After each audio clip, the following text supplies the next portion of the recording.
A lot of questions still are around how active will the Chicago Bulls be at the trade deadline? And let's keep in mind, activity doesn't necessarily mean a deal will go down. Well, according to Casey Johnson, the Chicago Bulls are going to be very active at the trade deadline. And I have an internal source as well that says that Daniel Gafford could be on his way back to the Chicago Bulls if a reported deal and an offer deal does go through. We're going to talk about all that and more right after this. You are now tuned in to Chicago Bulls Central, hosted by Hayes, your number one spot for all things Chicago Bulls.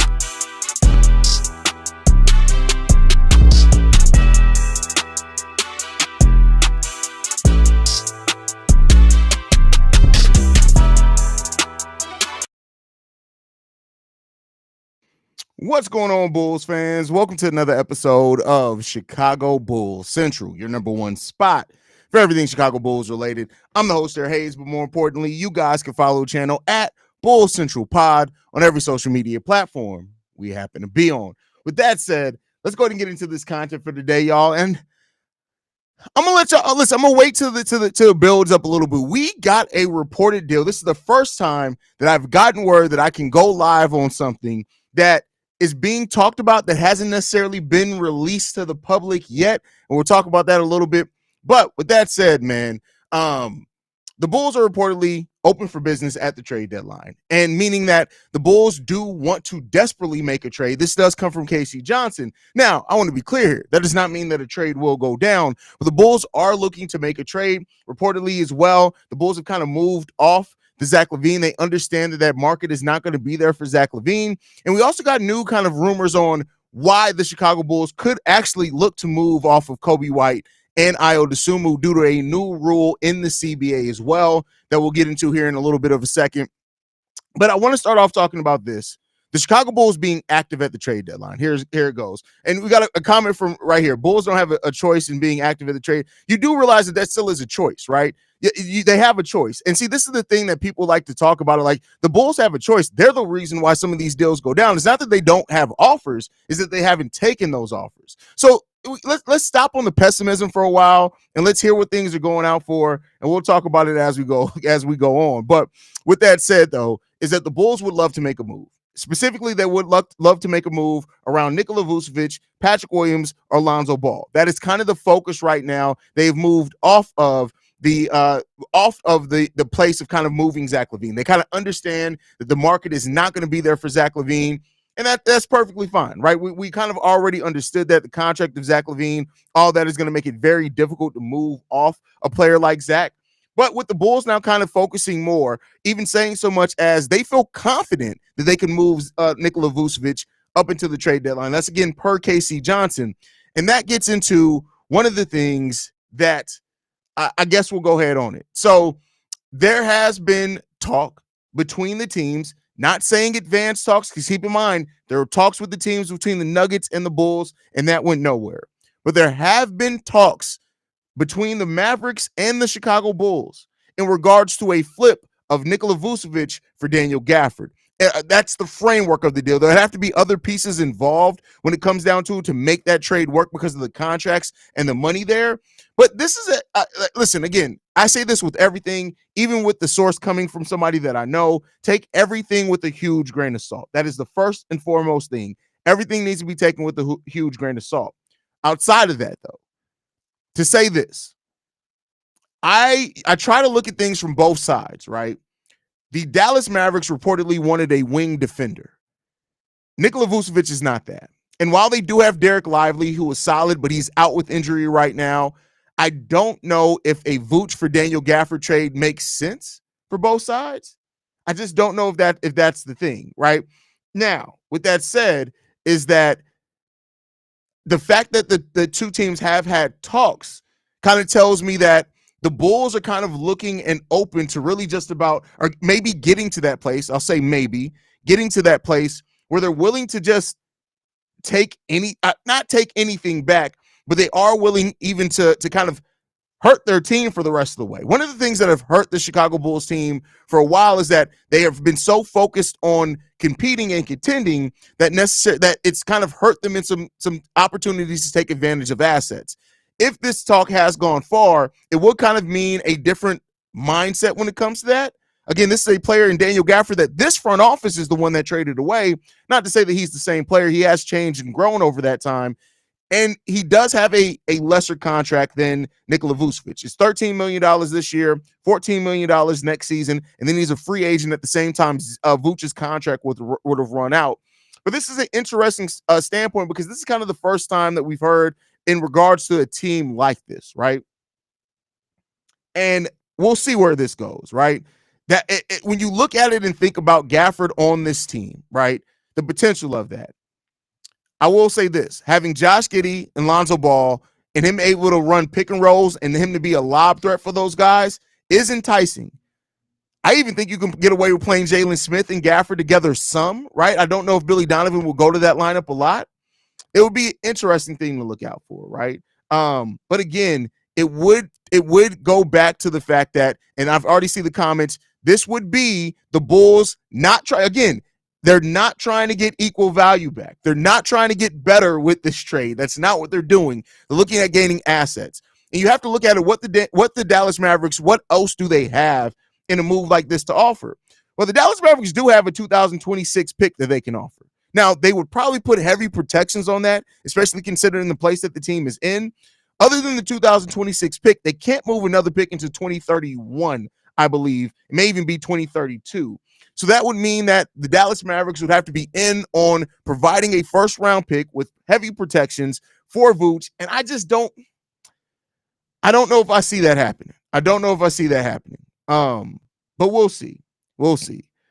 Now, with that said, like Gafford changed, not even trying to be negative, but I felt he stayed relatively the same. He just honed in more. But that's changing. Focusing more is still changing. He's not the exact same player either. I think that Daniel Gafford is a much better player in rotations than what he was before. In switches than what he was here in Chicago. He was always kind of a body presence, and if you got switched on somebody, you had to get past them. But Daniel Gafford is adapted a lot more to switching 3 through 5.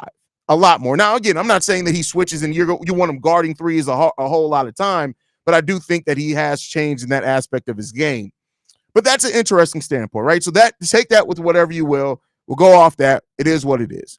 But then the other aspect of this that Casey Johnson also pointed out in his part is that, and this is something we haven't talked about before, one of the reasons that the Bulls may look to move one of Coby or Ayo is due to a new rule in the CBA that stipulates you cannot extend your own players more than 140% of their contracts.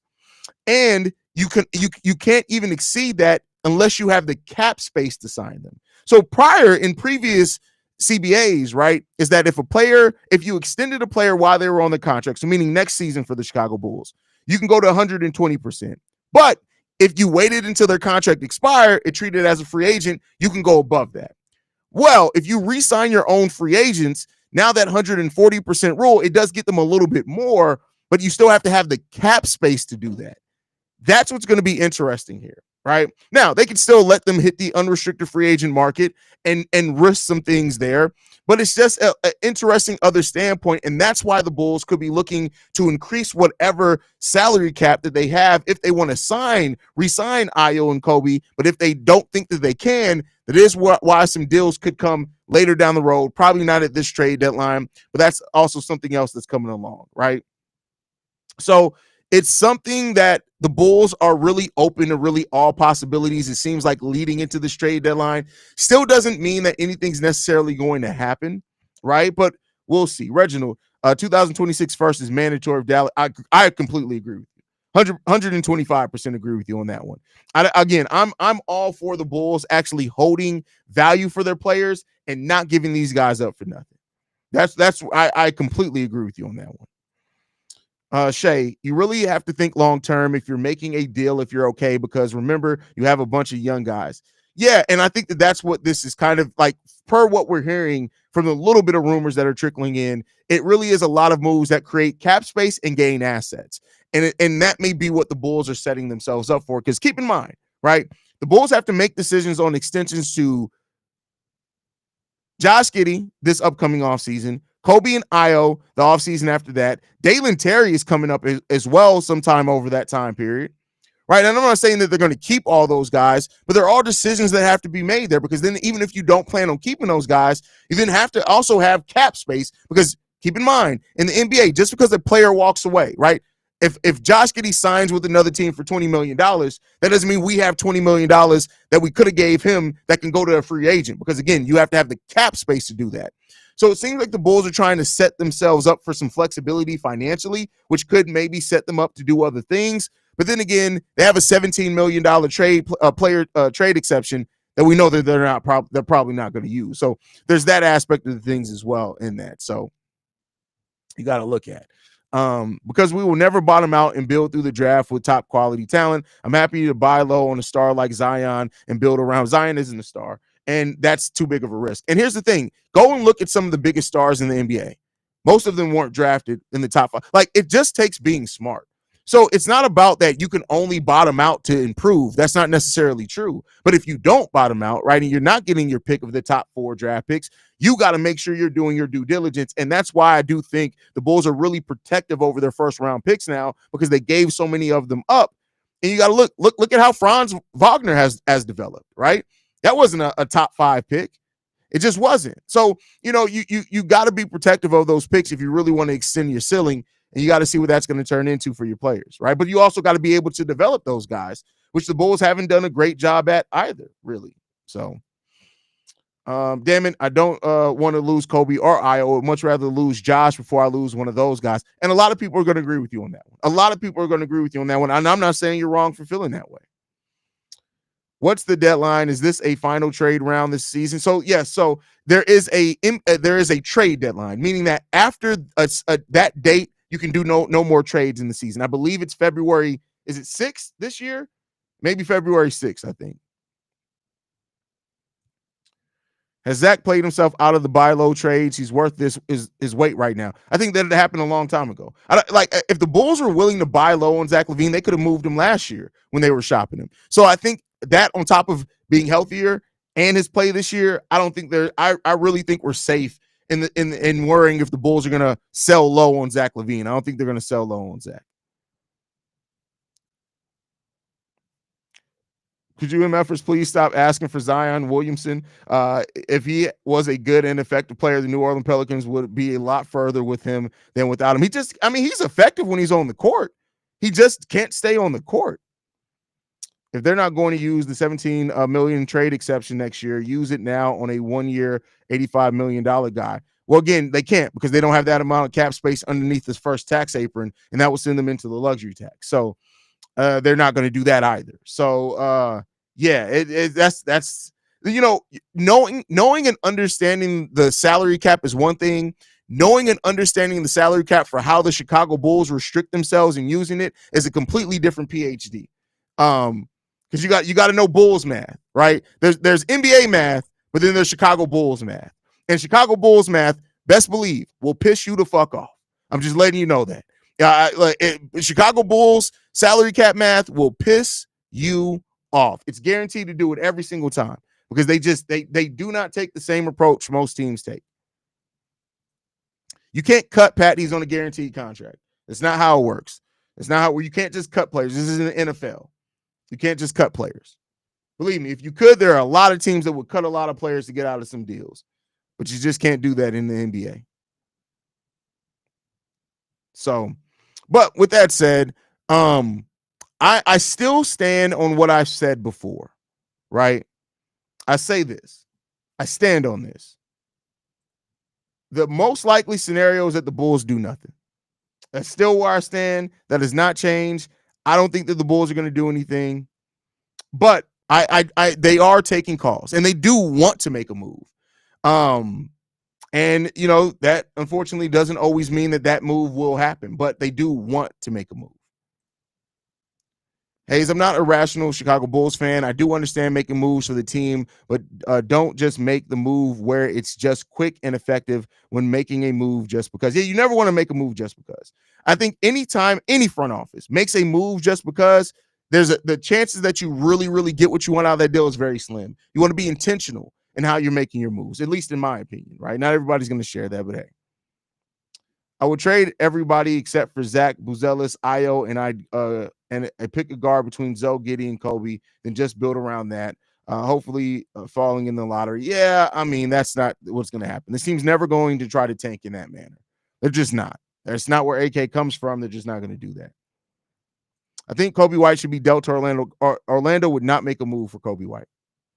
If they want somebody that's a more proven scorer. They do need scoring, but they're going to want somebody who's a more consistent scorer than Coby White.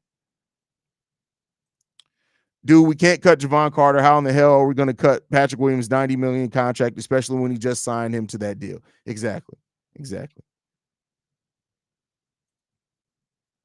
So will the Bulls be forced to trade Io and Coby because of the new CBA rule? Not necessarily forced, but they have to get creative in other places. So whereas the Bulls have $56 million beneath the first tax apron this upcoming offseason, they may not use much of that to prepare for those extensions. They may not use their trade player exception. They may not use all of their mid-level exception. So there's other ways to do that if you want to keep those players, right? The NBA still gives teams a chance to keep their own players because they want that. That's kind of what they're trying to push with the parity, but it can get very, very difficult, especially for a team like the Bulls that is known to be cheap. So I've always thought that the Bulls would be kind of forced to sit pat rather because of the low ball offers or horrible contracts. Yeah, I mean, Patrick Williams' contract isn't horrible. His play makes it look bad. Like an $18 million contract in this day and age in the NBA is slightly over mid-level exception money. That's basically what role players are getting paid. So that's not really the contract itself isn't. But you got to be able to perform at a level to earn that contract. That's for damn sure, right? So that's what you're kind of getting at, man. I just want to take a look at something. Give me 1 second. What's the average contract? Jesus Christ. That's crazy.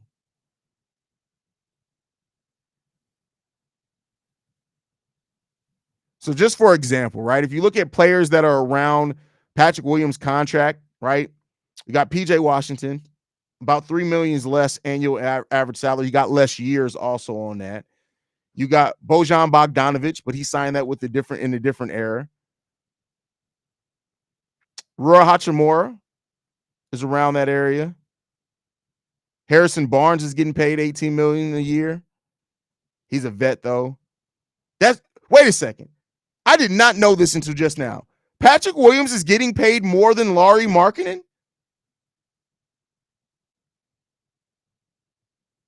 Nigga, what? That's crazy.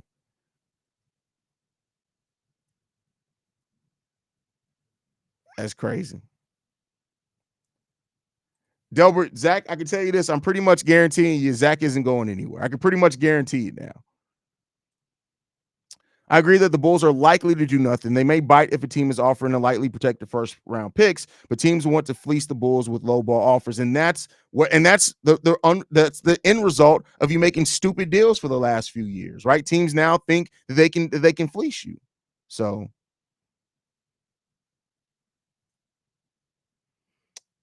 the way I see it, the smart thing to do if you really wanted to trade away Patrick Williams or LaVine, waiting to the offseason and let the season play out. Yeah, I mean, that's always an opportunity. I don't know if you necessarily get better offers out of that, but there's always that opportunity of that.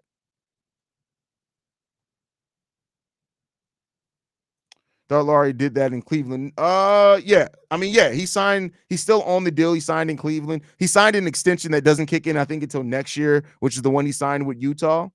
But yeah. Zeke Naji contract is $14 million. He can't be moved at all. Well, that's because Zeke Naji's just bad. Like I get it. We're all upset about Patrick Williams, rightfully so, right? But Patrick Williams is Here's the thing.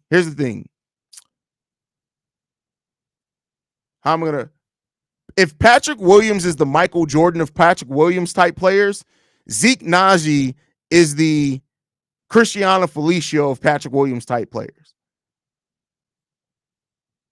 So it's not really comparable in that sense, but I'm just saying, like, if Patrick Williams is the best of his type of players, right? He's not. But I'm just saying, if he's the cap of the type of players we're talking about, Zeke Naji is in the fucking toilet after that. It's not even close, not even remotely close.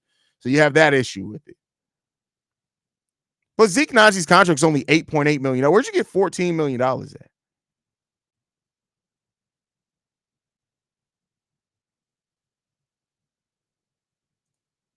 Laughing my ass. But yeah, man. So we'll see what happens. I like I've said before. And no shot to Casey Johnson or any other reporter for that matter. I believe that like now that I've kind of have some like inside things with a couple of people and stuff like that, I believe that they get this information. I truly believe most of the report, even Joe Cowley. No, I take that back. Joe Cowley be making shit up. So I take that back. I was being too nice. But I do believe that most of these reporters legitimately hear this shit from people. You got to worry. You got to question the source, right? You got to question the source. So there you go on that one. How will Gafford as a player help our team? Well, he is a defensive anchor. He can be that. But keep in mind, like I said before, every trade isn't about somehow making your team better. Sometimes it's about what you gain from getting that player. Not to say that, I mean, Daniel Gafford contributed to a finals run last year, right? And he was a key contributor in that. So he can definitely be a productive player in defense and in getting out in transition. He's not really a rim protector per se. But I think it's more so the cap relief that comes with the Daniel Gafford move more than anything. If I get any happiness from this year, it's that Modest looks like a player, and the Bulls have finally come to the realization that Pat is a trade piece option. Hey, I feel that. But all right, y'all. Thank you guys for tuning in, man. Make sure you guys are following us at Bull Central Pod. You can send us any feedback, questions, comments, concerns. BullCentralPod@gmail.com. Lastly, if you want to leave a text message and our voicemail for the mailbag, the number to do so, 773-270-2799. We're the number one spot for everything Chicago Bulls related, but that's thanks to you, lovely and beautiful people. And like I like to end every episode on, go Bulls. Love you guys. See red if you can, y'all, even though we in black. Peace, y'all. This has been a presentation of the Break Media.